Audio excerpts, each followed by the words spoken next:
வாப்பாவுக்கு கொடுப்பதை விட நாம சம்பாதிச்சதற்கு பிறகு நான் திறமையானவன், நீங்க ஒன்றுக்கும் உதவாதவர், நீங்க இத்தனை ஆண்டு காலம் ஒரு ஏமாளி, இத்தனை ஆண்டு காலம் ஒன்றுக்கும் உதவாத ஒரு உலமாக்கரை என்பதாக நம்முடைய பார்வையில் நம்முடைய தந்தையை பார்ப்பது இருக்கிறது அல்லவா, இதை விட ஒரு பெரிய முசீபத்து.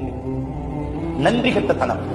நம்ம வாழ்ந்த வாழ்க்கை சிறு பிராயத்துல இருந்து நமக்கு நம்ம நல்ல ஒரு வாப்பா கிடைச்சிச்சு, நம்மளை டிகிரி படிக்க வைக்கக்கூடிய அளவுக்கு, காலேஜில் சேர்க்கக்கூடிய அளவுக்கு, நினைச்சதை வாங்கி கொடுக்கக்கூடிய அளவுக்கு நமக்கு ஒரு வாப்பா கிடைச்சிச்சு. ஆனா நம்ம வாப்பாவினுடைய வாப்பா அந்த சூழலை இல்ல.